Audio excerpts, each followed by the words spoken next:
All right, welcome back, everybody. So I will continue the lecture now.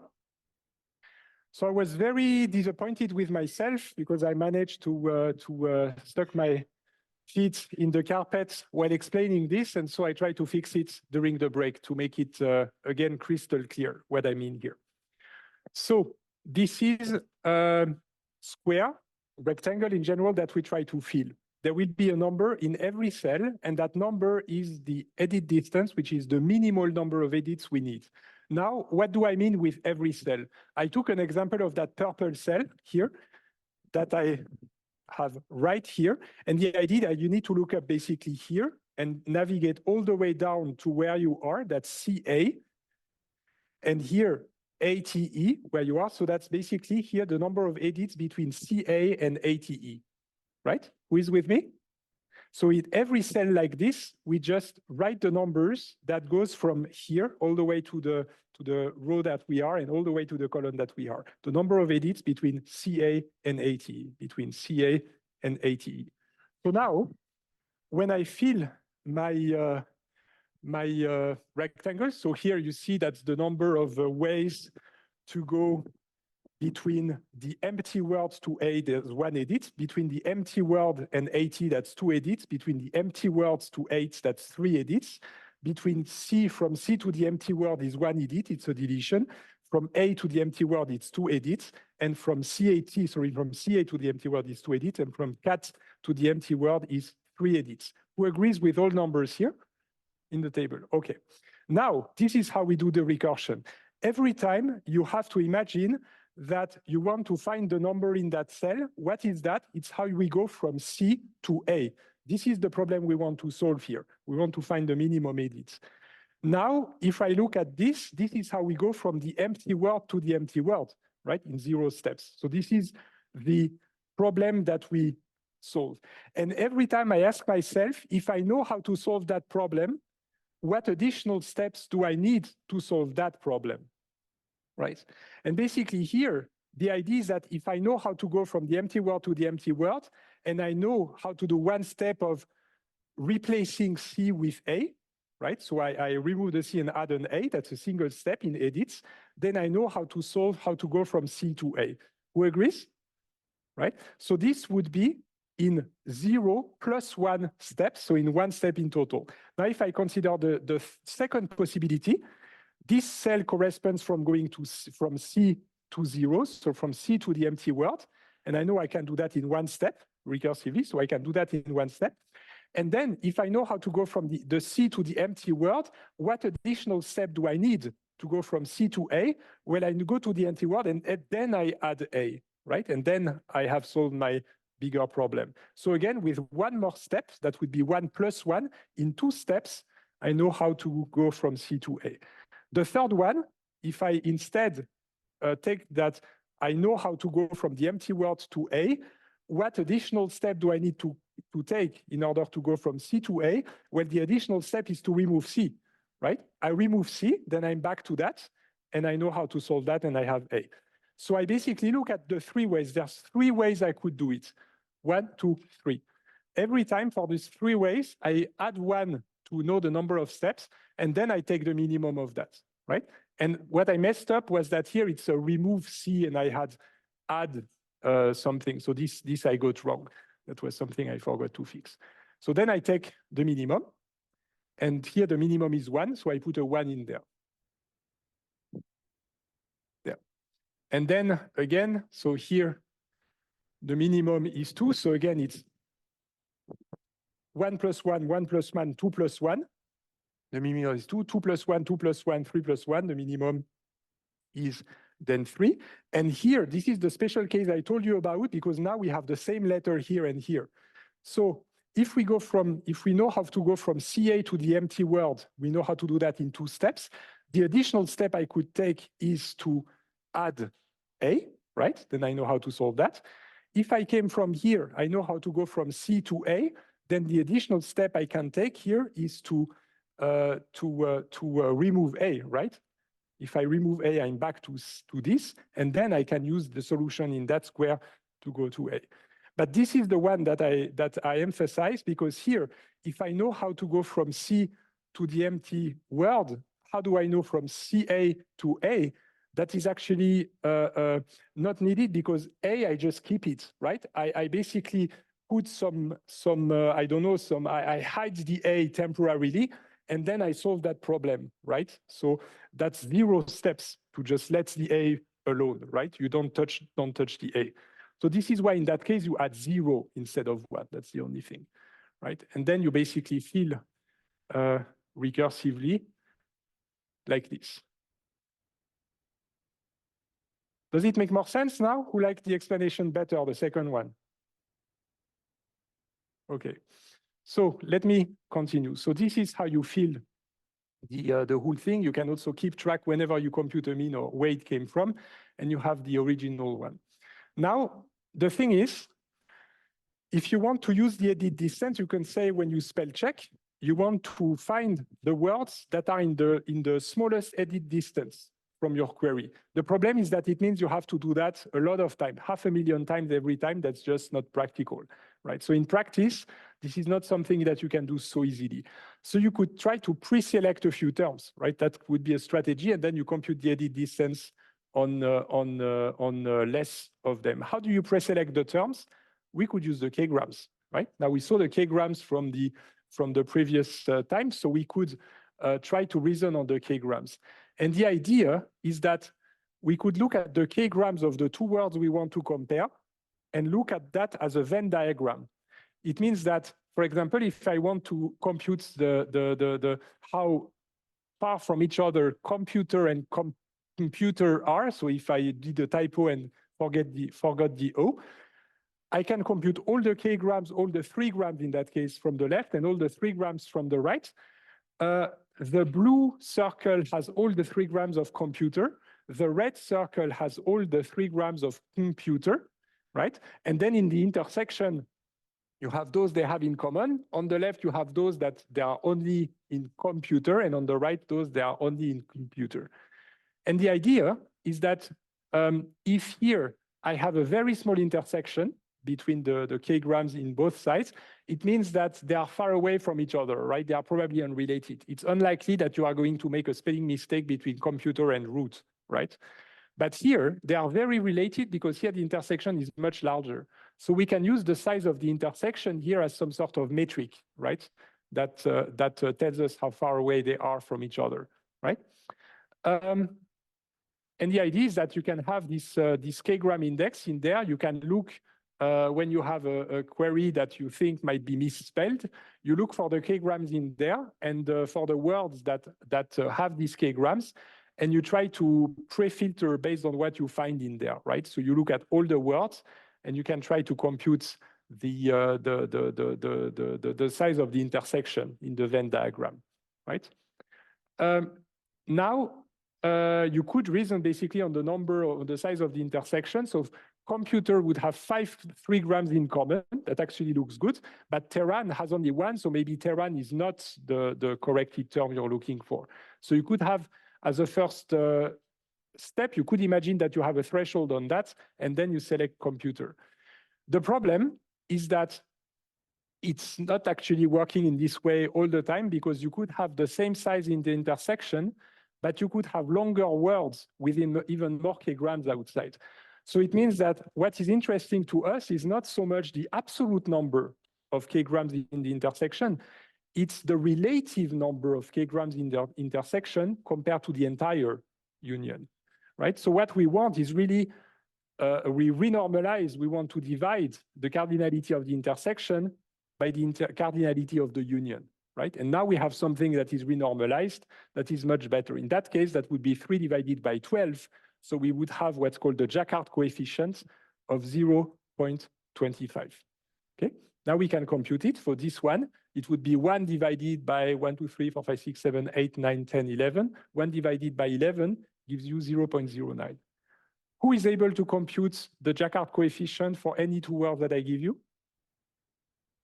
Okay, many of you. So you build the Venn diagram like this. You compute the k-grams, build the Venn diagram, then divide the cardinality of the intersection with the cardinality of the union. Is there a question? over there. Let's send, we need to take the habit of sending the, yeah. Let me also put the volume a bit up for you to speak. Go ahead. Is there a bound on the error between the edit distance and the Jaccard coefficient? And does it get better if we use bigger k-grams? So you're basically asking for how they compare the edit distance and the Jaccard coefficient. So first, the first thing to say is that the Jaccard coefficient is not a distance. Because a distance has to have the property that when it's equal, the distance must be 0, right? But in the case of the Jaccard coefficient, it's going to be 1 when it's actually the same word, right? Because it fully intersects.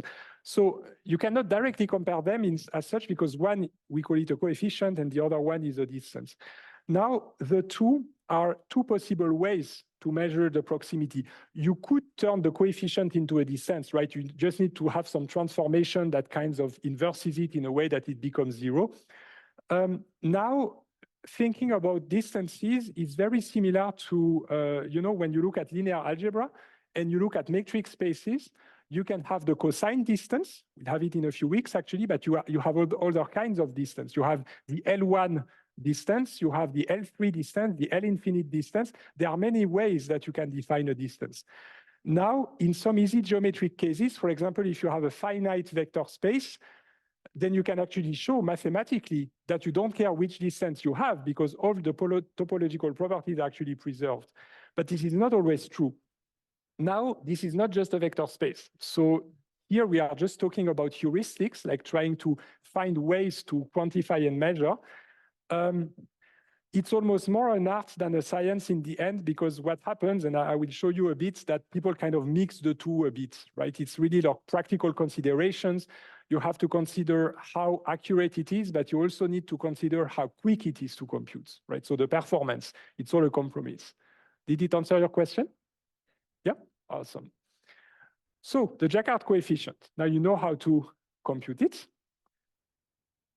I already showed you the solution. Anyway, so here, computer in computer, there are 5 in the intersection, 10 in the union. So 5 divided by 10 gives us 0.5, right? So this is kind of the renormalized version. If it's very close to 1, then it means it's very close, right? If it's much smaller, then it means that the words are probably a bit more different. So again, in reality, there is no single method that everybody agrees. It's really like you cook. You know, when you cook, it's not an exact science. It's something that comes from experience. So what some people do is they get the k-grams from the query terms, they look them up in the k-gram index, they compute the Jaccard coefficients, and they keep the terms with the large Jaccard coefficients close to 1. And then you can compute the edit distances on that, for example, right? And continue. So what if we want to do that? To basically use the k-grams to pre-filter and find the large Jaccard coefficients. Well, it means that you need to compute this very, very large number of Jaccard coefficients efficiently. Can we do that? And the answer is, in fact, yes, because there is a bit of a mathematical trick in here. Because, in fact, what you want to do is really primary school math, right? You want to count and divide. So now, what is there in the numerator of our fraction? So that would be the size of the intersection. That's the number of k-grams that the query term has in common with the potential candidate that you consider. But now, if I go back to where we are, where we are doing that, this is what it looks like, right? So you have computer, and then you're looking for the number of k-grams that they have in common with computer. You know here 1, 2, 3, 4, 5. Right, so you can you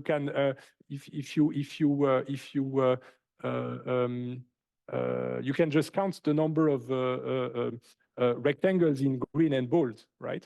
So this is something that we can have efficiently just by looking up in the index. So the numerator is something we can get. Now, the denominator, in fact, we can calculate it with a mathematical trick. All we need is the length of the term that the candidate for the spelling mistake, like computer in that case. And the reason is that you know that formula, how to compute the size of the union. You add the sizes of the two sets, but since you counted with the ones in the intersection twice, you need to subtract the size of the intersection. So the size of the union is total number of terms k-grams k-grams plus total number of the found terms k-grams, and then you remove once the intersection. Who agrees with that? It's just a Venn diagram formula. Now, what is easy is that the query terms k-gram, that's a constant. That's just, you complete it just once with your query and you have it. The found terms k-grams, that you can also, you can even store it in the index, or you can even compute it on the found terms. And the intersection, you already had it from before. So it means that now, imagine you can even go as far as to pre-compute that number. You can just use to compute the Jaccard coefficient between the two. The intersection, that's 5. That's the number of a green and bold square, right? ER star, MPU, and so on. There's 5 of them. So that's a 5. 7, that's the length of computer. That's the constant, the query. 8, that's what you found in there for computer, the size of computer. And then minus the 5 that is in there. And you find it to be 10, right? So this is why you can actually compute that quite efficiently. So this could be one of the ways to do it in practice. You really start with the k-grams to pre-filter with the Jaccard coefficient, which we can compute quite efficiently, much more efficiently than the edit distance. And then you only compute the edit distance at the end, only for a small number of candidates, right? So it's really 2 rounds of selection, first with the Jaccard coefficient, then with the edit distance. Okay, who is with me? Okay. Good. Now, you can also use the context. In fact, here we are getting nearer to ChatGPT and attention and so on. But basically, it's the idea that you look what's around, right? When you come, you can look at individual potential spelling mistakes, right, for each word. But if you use the context, and in particular by words, then you realize that here the most likely correction would be from to from, because there is graduate from and from ETH that are commonly found as bywords, right? So you can also use the context in this way. Okay, so that's just yet another idea. There are plenty of ways of doing that. And finally, I'm going to end tolerant retrieval here. You can also do it phonetically. Because sometimes when people make spelling mistakes, it's based on how they pronounce the word, right? And then they will write it in a different way. A common, for example, in English, a common mistake, instead of writing there, T-H-E-R-E, and you write it T-H-E-I-R, for example, or conversely. So there are plenty of cases where this is based on the way you pronounce things. So what do you do? Well, there is a trick, but it only works in English. I already explained to you the languages are all different, but there is a trick that we use in English. For every word, we are going to compute some sort of fingerprint that is made of 4 characters. I'm going to give you the explanation of how this is done on these examples, right?